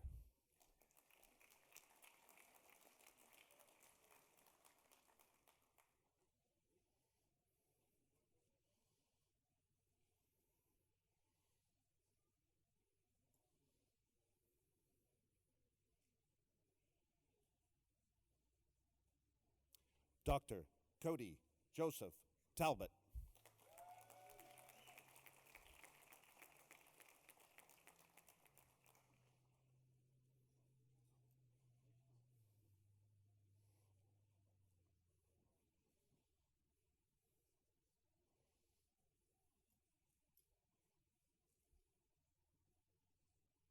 Dr.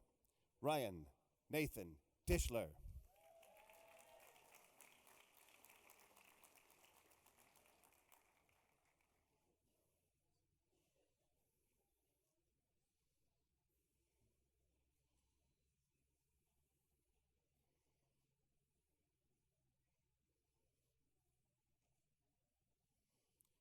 Dr. Jason Dwayne Townsend.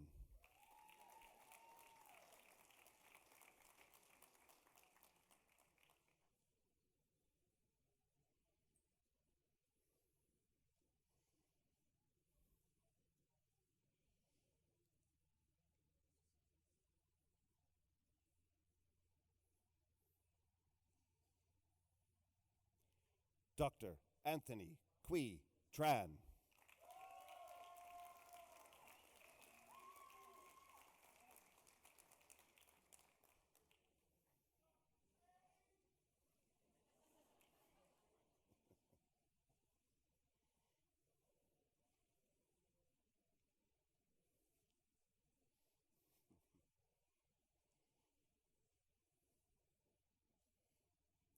Dr.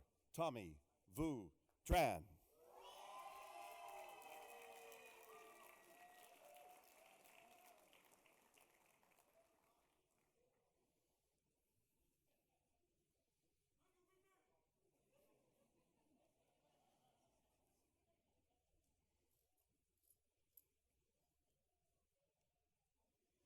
Dr. Eric Matthew Vincenzio.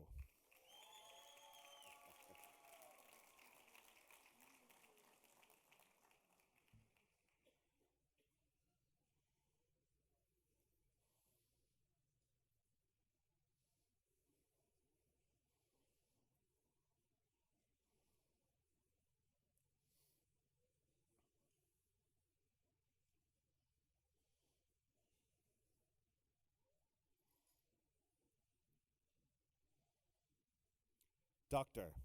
Curtis Orson Webster.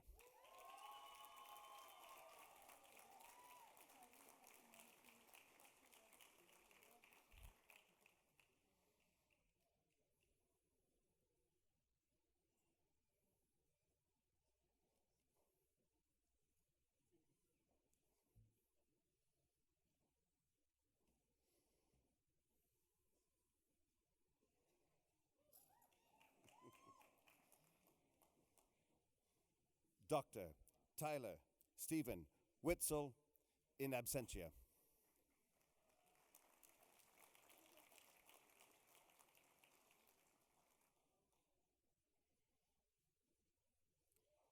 Dr. Scott Matthew Wolf.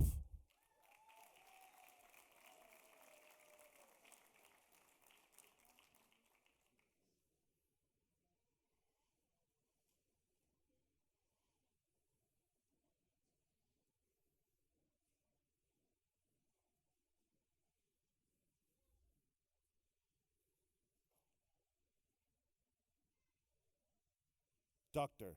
Jonathan Craig Wright.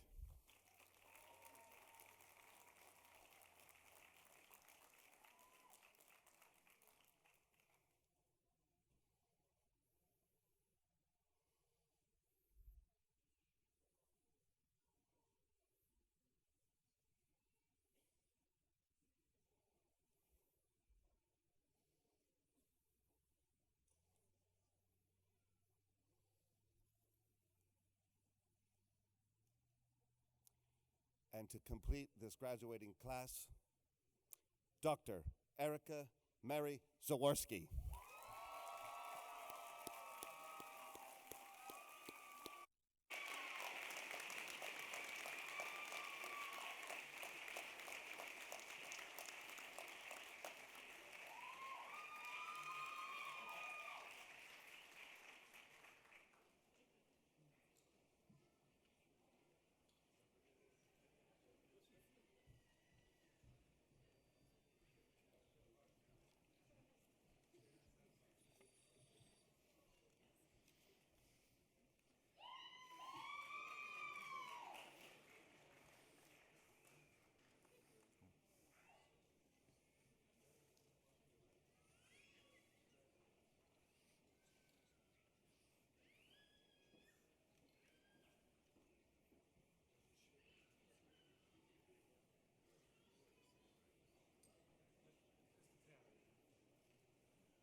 Ladies and gentlemen, I give you the graduates of 2016.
Congratulations, graduates.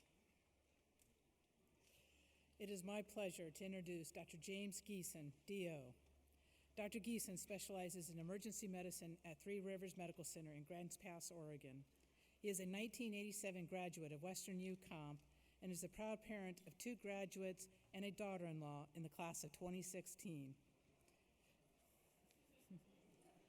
He will lead our class of 2016 in the osteopathic oath. At this time, I invite all the osteopathic physicians in the audience and on the platform who wish to renew their oath to stand with Dr. Geeson and our class of 2016. Will the class of 2016 please rise? Dr. Geeson. Thank you. Please follow in your books of repeat. I do hereby affirm my loyalty to the profession I'm about to enter.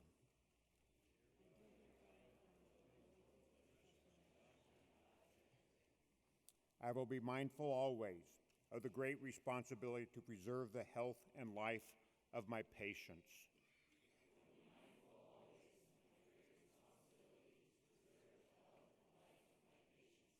To retain their confidence and respect, both as a physician and a friend, who will guard their secrets with scrupulous honor and fidelity.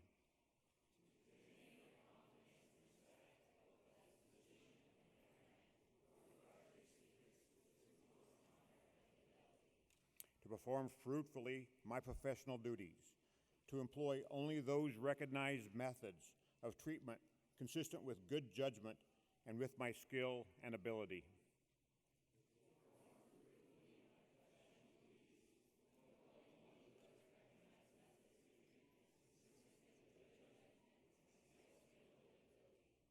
Keeping in mind always nature's law and the body's inherent capacity of recovery.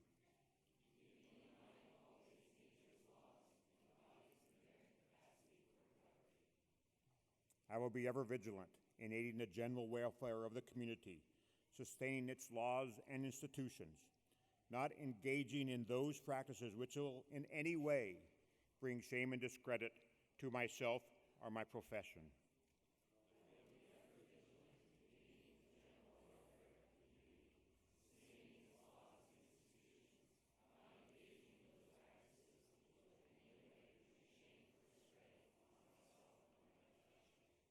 I will give no drugs for deadly purposes to any person, though it be asked of me.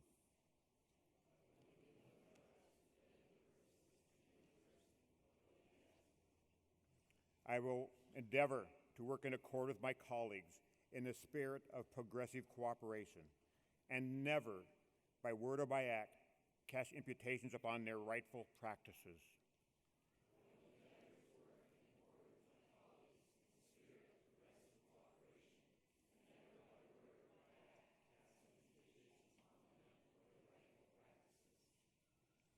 I will look with respect and esteem upon all those who have taught me my art.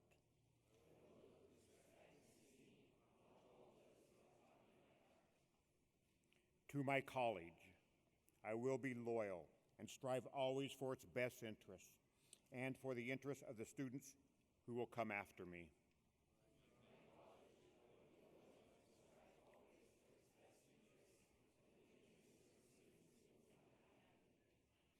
I will be ever alert to further the application of basic biological truth to the healing arts and to develop the principles of osteopathic medicine as taught by my profession.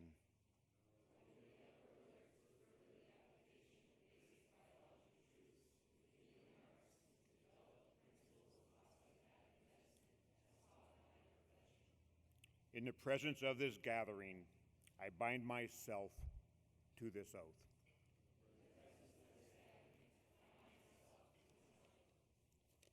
Thank you.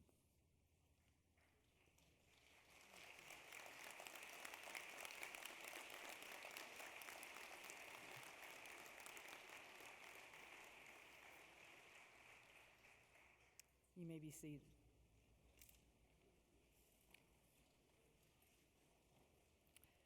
It is my pleasure to introduce Dr. Matthew Hadid. Dr. Hadid is a resident at the University of California in San Francisco, specializing in pediatrics. He is a graduate from our inaugural Commonwealth West class of 2015 and the brother of a graduate today, Dr. Andrew Hadid. Dr. Hadid brings a welcome from the WesternU Alumni Association.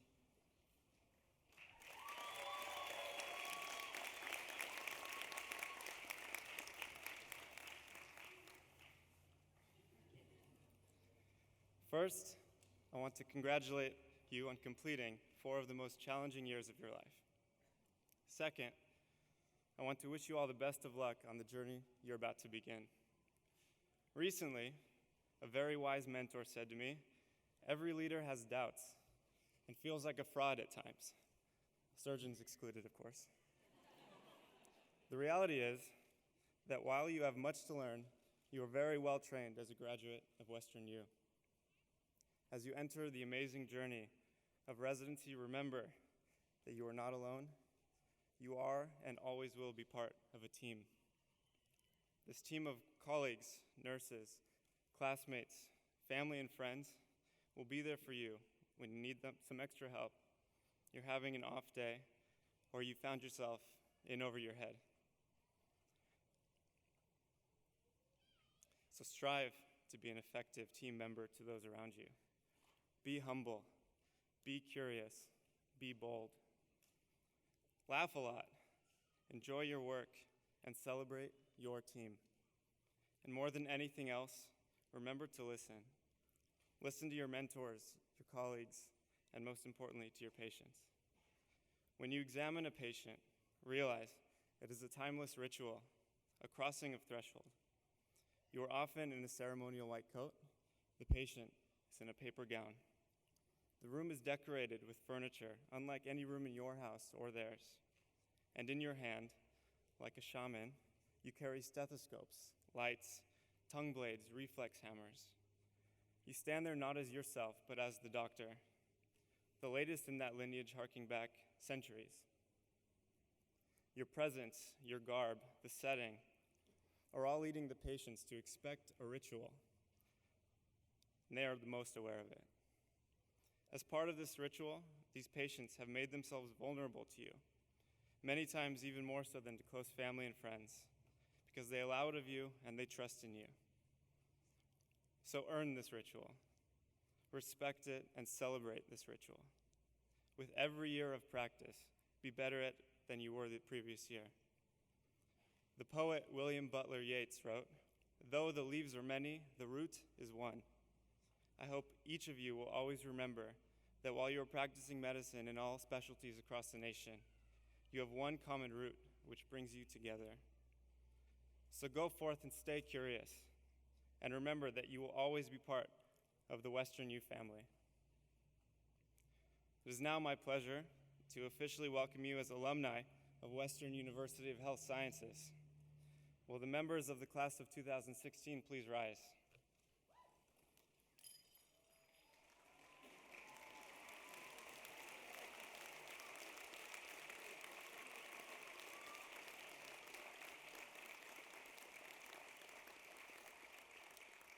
To signify your accomplishments and your change in status from students to alumni, please move your tassel from the right side of your tam to the left, placing it over your heart. Congratulations and welcome to the WesternU Alumni Association.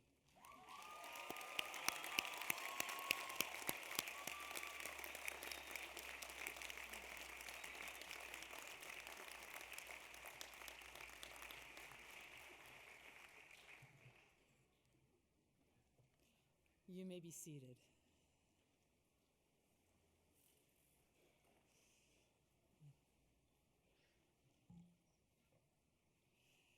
Wow, what a wonderful day. Let's give a hand to all the staff, volunteers, Kelsey England and One Source Strategy, our students, our graduates, their families, as well as our faculty and our preceptors.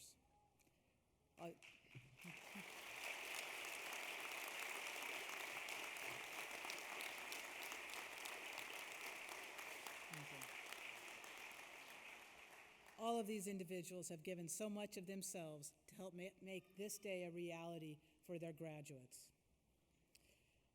Thank you, everyone. As you can tell, I get choked up watching these incredible young men and women as they walk across the stage to receive their diplomas. What a journey it has been for them for these past 4 years, and how fast the time has flown. For me, anyway. I recall vividly my own graduation day, my proud family, my dad hooding me, and a special moment when President Pomerantz stopped and took a photo with all of us. I still have that photo. He treated each and every one of us as a member of his family. That sense of family and community is as strong or stronger than ever. You may not think it is possible for us to know each and every one of our graduates in both campuses, up close and personal, but believe me, I know something of all of you, and Paul and I consider all of you part of our family. We've been humbled frequently as we have watched you learn and grow, gain confidence, find your voices, and become the physicians that you are meant to be, and we are proud of every single one of you. 4 years ago, you started medical school, with all the anxiety and trepidation that naturally accompanies such a big step. It didn't take long before some of you questioned your decision, wondering if you were truly up for the task. But despite the challenges and the self-doubts, you never gave up. You traversed those long days in anatomy as you met your first donor patients, discovering the wonders of the human form and conquering your first rite of passage to becoming a medical student. We never forget the anatomy lab or our first true patient. You learned how to drink from the proverbial fire hose as you negotiated through all your courses and the layers of learning interwoven through them. From anatomy and OMM to ECM, IPE, service learning, MCBM, and finally, that first winter break where home never felt so good. Without realizing it, you changed in that first semester. You were no longer the pre-med student with the college student's mentality. You were becoming part of something bigger than yourselves as you began down that path of the serious and noble profession of medicine, where everything you learn and everything you do has future implications. You moved on to IDIT and that rigorous second rite of passage in medical school, the neuroscience course, followed quickly by behavioral health and musculoskeletal medicine, and finally, your first year of medical school was over and you got to go home. Your second year began with all the ologies, endocrinology, cardiology, etc. It felt different. Something new was added. All of it was related to clinical medicine. Your time was filled with learning and understanding disease states. All the while, sitting out on the horizon were your first set of boards and those anxiety-fraught days of study, followed by waiting for scores, which would help dictate your futures. Then third year began. Remember your first clinical rotation? Yeah, I'll never forget mine, and I'll tell you why later. The apprehension as you drove into the parking lot with your white coat and your stethoscope, ready to take on the world, but hopeful that no one would actually ask you to on that first day. Remember those first 6 months of rotations where your professional maturity and your growth was so astronomical, often laden with frustration and a feeling of uselessness until you realized that you now controlled your destiny and your path of learning. The foundation of knowledge that you gained in your first 2 years finally seemed to make some sense as you applied it to your patients. You truly started resonating with your identity as a medical student and your chosen profession. That white coat across your shoulders started to feel like it belonged, and your stethoscope and scrubs became an extension to your wardrobe. Symbols of medicine that you will carry with you the rest of your lives, and badges of belonging that you will cherish. You were no longer the same person you were before medical school. You learned to face life and death situations, often daily. Many of these situations helped to shape and mold you into who you are now and will be carried with you in your heart forever.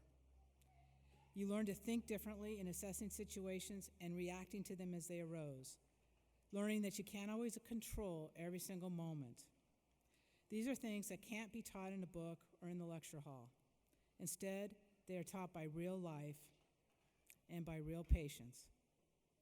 As that third year drew to a close, most of you decided what you were going to do for the rest of your life, and you started stressing over audition rotations and residencies.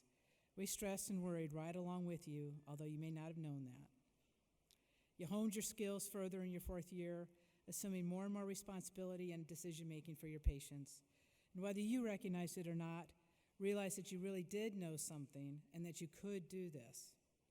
You waited with racing heart, and so did we, while the announcement of the match pronounced your fate and location of residency. You are all headed to exciting opportunities next year, and you are all ready to head into the world of medicine with a hard-earned degree, DO designated after your name, and the ability to change the world because of the education that you have received. One of you might define the next best approach to the diabetic or stroke patient, or perhaps discover the cure for cancer. Someone with intellectual curiosity, perseverance, and knowledge will do so one day. Why not one of you? You really are that well prepared. As you do your own reflection, remember those special individuals who helped get you here today, those who made it all seem possible and real, those that never gave up on you, who taught you those unforgettable, hard-learned lessons, those that pushed you and believed in you. Treasure them and thank them. Thank your parents who dared to encourage you to dream, and your partners in life that stood by you through thick and thin. Never stop learning, and never forget that you have the opportunity, the knowledge, and the responsibility to make a difference. And look around you. Your classmates are now some of your lifelong friends. Cherish and hold tight to each other. Your journey together is just beginning. And you should know you will always have a home at WesternU and at Comp Northwest. You are part of a second family that will never forget you, and you are part of us, who we are, and where we are going. Your patients and communities will come to recognize you as one of those special physicians from Comp Northwest, those caring, compassionate, humanistic doctors that no one expected still existed. I am proud to say that they do, and that all of you will carry that forward. Now, as my very final Dean's charge to this class of 2016, I charge you to be extraordinary, to be exceptional, to settle for nothing less. You all have it in you to do so. I charge you to be courageous, to be leaders in your communities, and always, always the champions of your patients. I charge you to be healers, not just doctors, to seek wellness, not just treat disease. I charge you to be proud osteopathic physicians, to be proud of who you are, where you come from, and where you are going, more important now than ever. I charge you not only to stand on the shoulders of the giants, like Dr. Allen, but to become the giant yourself so that others may stand upon your shoulders. Always strive for excellence, and always keep your standards set high. Your osteopathic medical education will serve you well. Now, as you heard me say 4 years ago, never forget to practice with purpose, passion, and skill, to use your head, hands, and your heart, to listen and to care. And finally, I charge each and every one of you to always remember, at the end of every action, every thought, every deed, there is your patient. Thank you for the honor of serving as your dean, and congratulations, doctors, colleagues, class of 2016.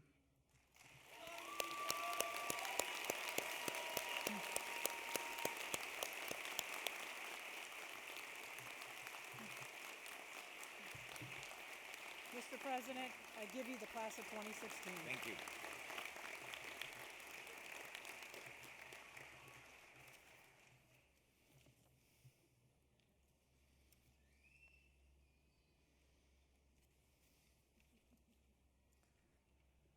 I want to conclude by saying that none of us succeed in a vacuum and all alone. Therefore, I want to take a moment to ask the graduates to recognize those who have helped to make this day possible. Already, as we've heard in the video that started today's ceremony, I've had the chance to learn of some of the moving acts of love and appreciation that many graduates have expressed to their loved ones.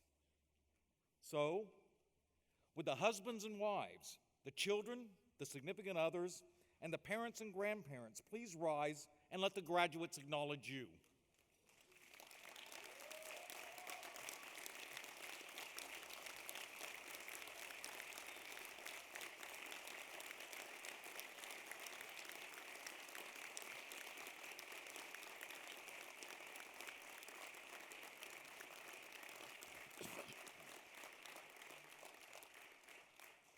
Thank you. Graduates, you have my congratulations and my admiration. I'm sure each of you have triumphed over some very unique challenges, and now you may believe all things are possible. Indeed, I think these challenges may have only made you more determined to get to where you are today, and may even have become the substance that ultimately gave you purpose and direction. One of the best examples of that notion that all things are possible for those who strive for them is the life of President Franklin D. Roosevelt. Even though FDR was stricken by polio as a young man, he did not allow his condition to prevent him from overcoming two big challenges: the Depression and World War II. It is remarkable that even though Roosevelt could not stand on his own legs without help, the free world stood on his shoulders. This man, whose own strength couldn't support himself, was strong enough to support millions. When a person is determined, what can stop him or her? Cripple him, and you have a Sir Walter Scott. Bury him in the snows of Valley Forge, and you have a George Washington. Afflict her with epilepsy, and you have a Harriet Tubman. Have him born to abject poverty, and you'll have an Abraham Lincoln. Rob her of her hearing and sight, and you'll have a Helen Keller. And hinder him with severe rheumatoid arthritis, and you have a Renoir. Remember, the hurdles in life are not sent by an unkind destiny to crush, but to challenge and then to uplift. I know you are ready for the demands of the future, so join now the ranks of our over 13,000 alumni and begin your careers as practitioners of our values of science, caring, and humanism. So I wish you all Godspeed, and I declare the 35th commencement exercises closed. Ladies and gentlemen, for those who are able, please stand and remain at your seats until all graduates have left the tent.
Ladies and gentlemen, please join us at the Comp Northwest campus for our open house following today's ceremony. While at the open house, be sure to visit the bookstore for your last-minute Western University items for your graduate.